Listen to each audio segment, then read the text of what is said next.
Good Old Times 2025. Das Event für Altblech-Fans. Sichert euch eure Tickets unter www.goodoldtimes-event.de und feiert mit uns zusammen im Museumspark Rüdersdorf.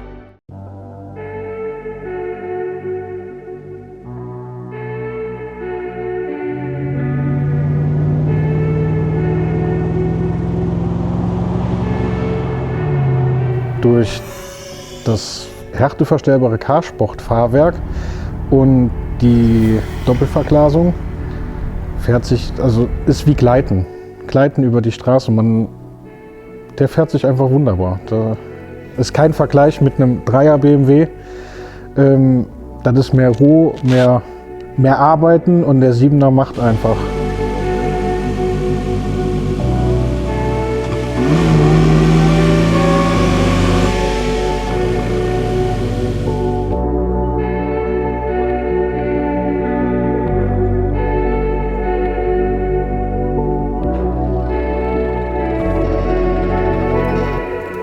Hallo, ich bin Benny, ich komme aus der Eifel und mir wurde gesagt, ich hätte ein kleines BMW-Problem.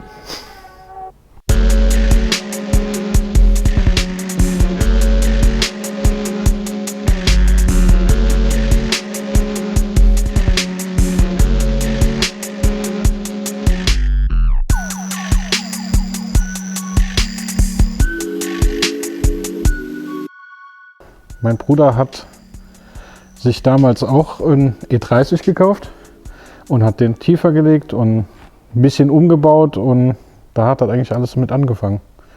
Danach hat er einen Golf 2 gemacht und da war ich total hin und weg davon.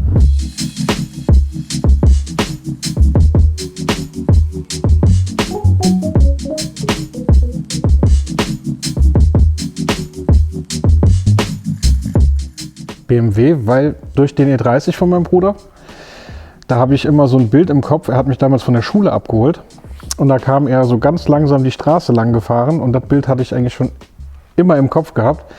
Und dann habe ich meine Frau kennengelernt und ihr Vater ist auch eigentlich immer BMW gefahren und hatte damals auch einen E30 schön gemacht oder mehrere. Und irgendwie hat es mich bei BMW gehalten.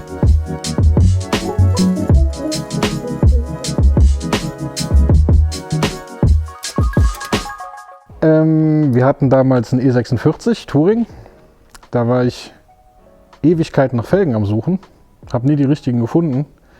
Als er dann die richtigen hatte, saßen wir mit meinem besten Freund vor der Haustür und ich wollte eigentlich immer einen Ami haben, so ein Dodge Charger, irgendwie sowas.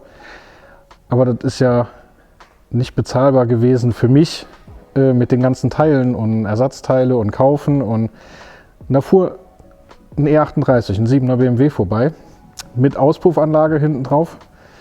Und da sagte ich zu meinem besten Freund, ich sag, was ist das denn für ein BMW? Er sagte, ja, 7er. Ist das ein V8? Ja, ja. Naja, dann haben wir mal danach geguckt. Und dann haben wir quasi den E46 verkauft, um das Geld zu haben, für den 7er zu kaufen. Und den größten Ehekrieg hatte ich dann auch.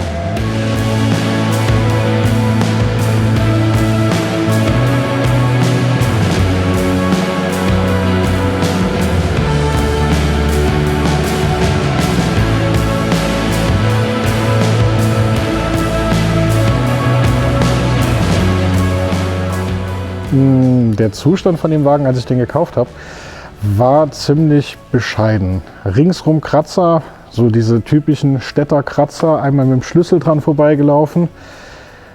Vorne Angel Eyes drin mit einzelnen LEDs in Türkis. Die Rückleuchten komplett schwarz foliert. Also das ja, war nicht so schön.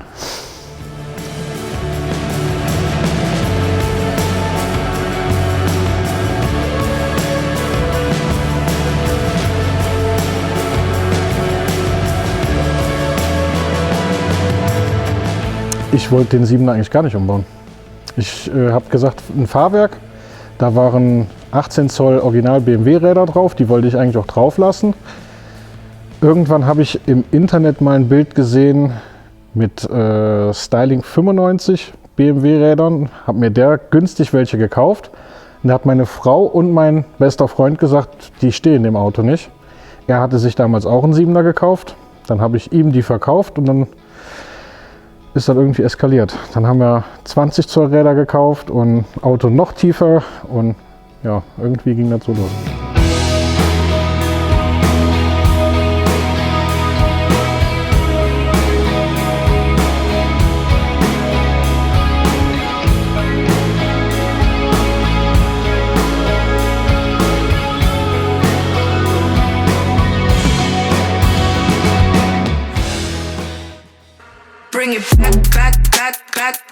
Sauerkrauts, the authentic streetwear brand for petrolheads.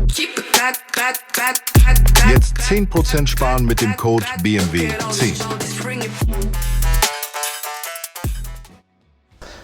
Ja, aktuell verbaut ist ein Carsport Luftfahrwerk mit Gewinde, RH X-Rad 19 Zoll Räder, eine Alpina Lippe, ganz viele Facelift-Teile, Seitenschweller, die Kofferraumklappe, die elektrisch schließt. Also wir haben damals einen E38 als Schlachter angeboten bekommen, der hat einen Getriebeschaden. Da sind wir günstig dran gekommen, da waren die meisten von den Teilen dran, nur alles grau.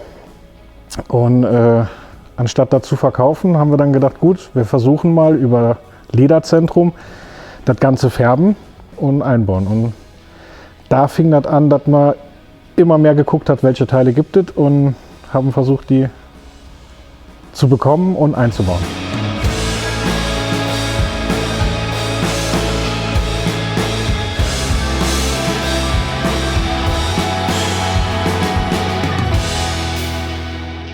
Im Prinzip ist er okay, so wie er ist, aber wenn ich jetzt irgendwo ein Faxgerät oder einen Kühlschrank finden würde oder auch den kleinen VHS-Rekorder mit Bildschirm, wäre ich sofort dafür zu haben. Ja. Also meine Frage an euch, falls jemand kennt, der einen kennt, der vielleicht sowas noch da rumliegen hat, könnt ihr sich ja gerne mal melden und in die Kommentare schreiben. Die lese ich mir durch und dann können wir Kontakt aufnehmen.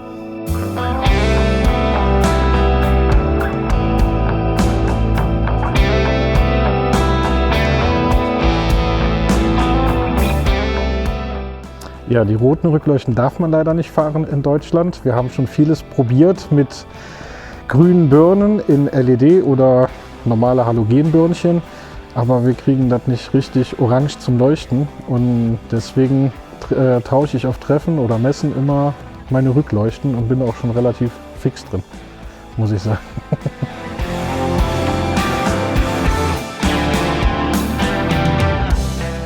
Ein 4,4 Liter V8. 286 PS,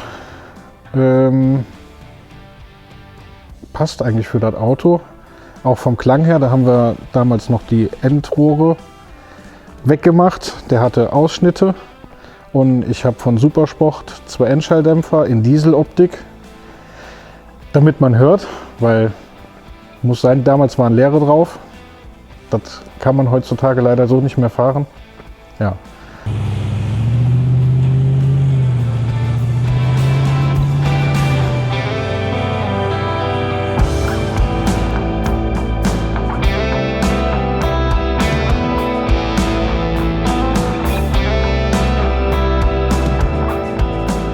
Ja, weil wir den 7er dann nicht mehr so im Alltag fahren wollten, haben wir uns einen E39 gekauft als Alltagsauto.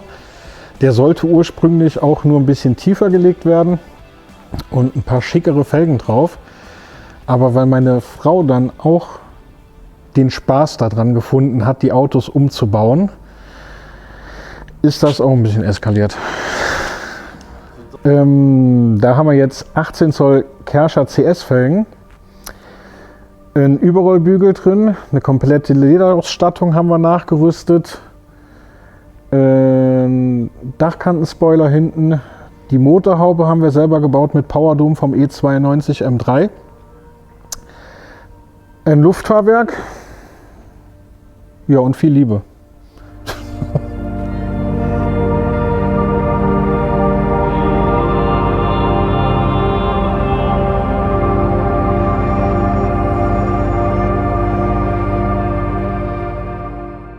ja, den E34 haben wir bekommen, weil mein Schwiegervater auch viele E34 hatte und meine Frau als 16-Jährige schon daran schrauben musste, weil da waren so knifflige Sachen zu machen und da musste sie helfen und da wollte sie schon immer einen haben.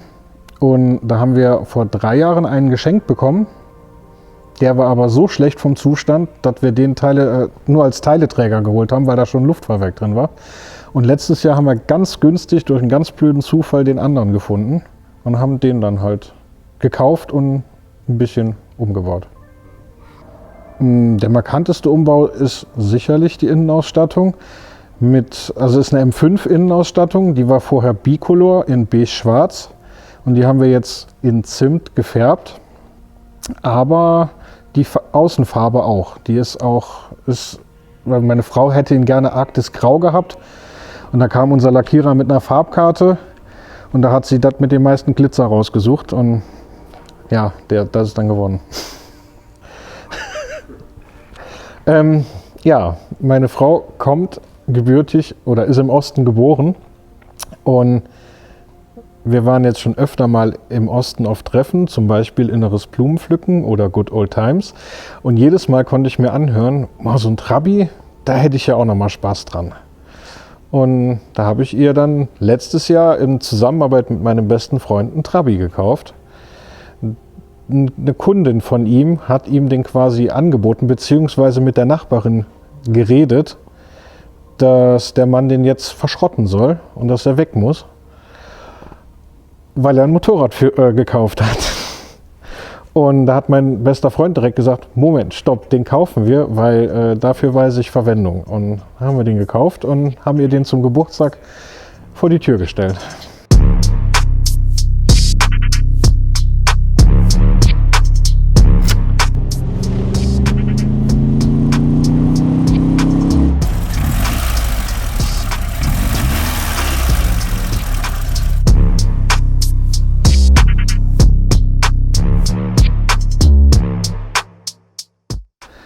Also wir hatten ein E30, eine zweitürige Limousine. Die war nicht vollständig, also da hätte man alles Mögliche noch dazu kaufen müssen. Und ein guter Freund von uns, unser Lackierer, wollte gerne noch eine zweitürige Limousine haben. Und so sagte ich zu ihm, wenn du mir ein Kombi besorgst, kein Thema, kannst du haben.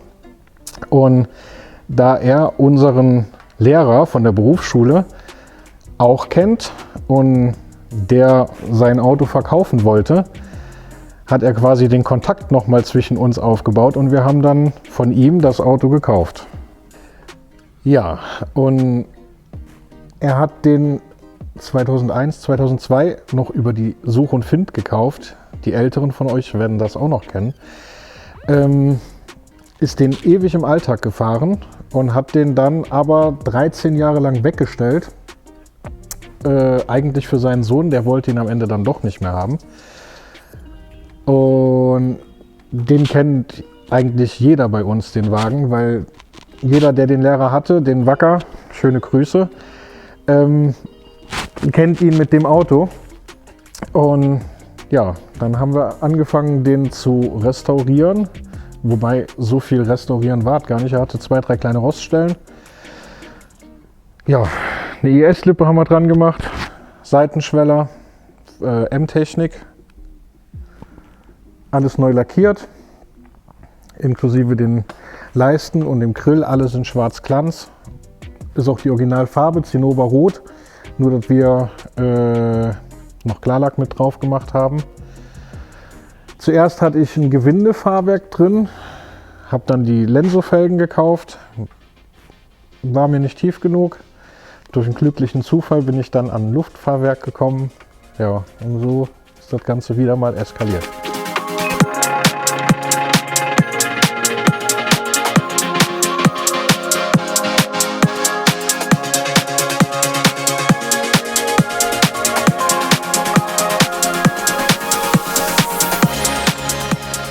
Der Innenraum hat es noch dringend nötig. Den Dachhimmel haben wir in Alcantara bezogen und haben nur schöne Perlenketten über die Sitze gemacht, damit man die Löcher nicht so sieht. Ja, und man sieht im Kofferraum noch den Luftfahrwerkstank mit den Lederriemen und eine Jalousie, eine Heckscheibe. Genau. Nadi-Lenkrad und Nadi-Schaltknopf.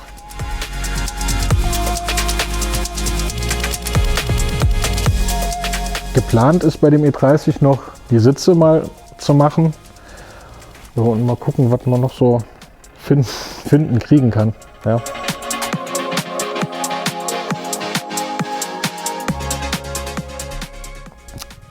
Motor ist ein 1.8er mit einem De Beers Flowmaster, den habe ich zum Geburtstag geschenkt bekommen.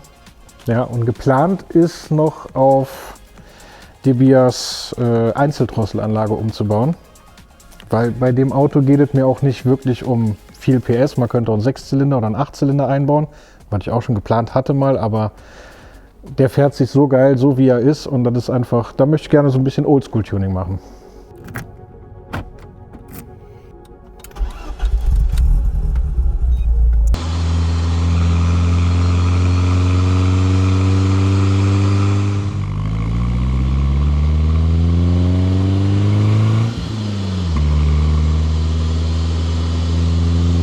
Also der Umbau hat ungefähr ein Jahr gedauert. Wir haben den kompletten Unterboden, also alles an Querlenkern, Leitungen, Benzin- oder Spritleitung, alles neu gemacht. Also technisch top. Und wie er dann fertig war, haben wir unseren Lehrer damit auch nochmal besucht. Und der hatte dann ganz schön Pipi in den Augen, weil wir auch noch das gleiche Kennzeichen haben, wie er das früher hatte. Und das wusste er nicht, dass ich das Kennzeichen reserviert hatte. Und ja, da war er schon schwer beeindruckt.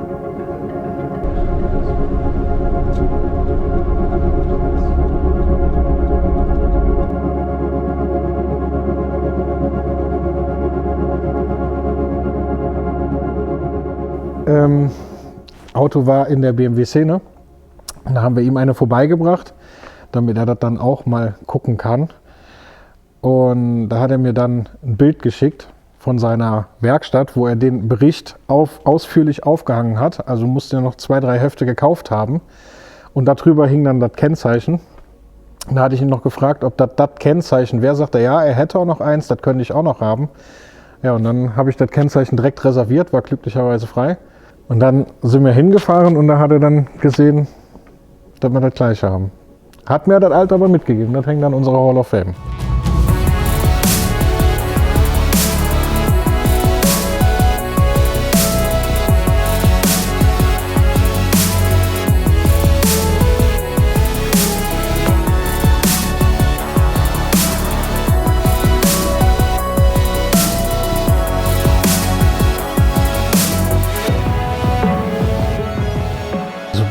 Bedanken möchte ich mich in jedem Fall bei meinem besten Freund Marvin, bei Jonas, meinem Lackierer, und vor allem bei meiner Frau, weil sie steht immer mit hier und hilft und schraubt und tut und macht, und wenn ich keinen Bock mehr habe, geht die mir auf den Sack, dass ich weitermache.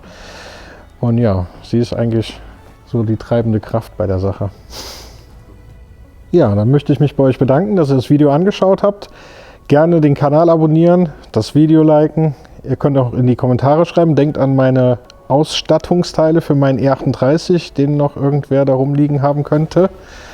Und sonst auch gerne in die Kommentare schreiben, wie ihr das Video fandet. Und tschö.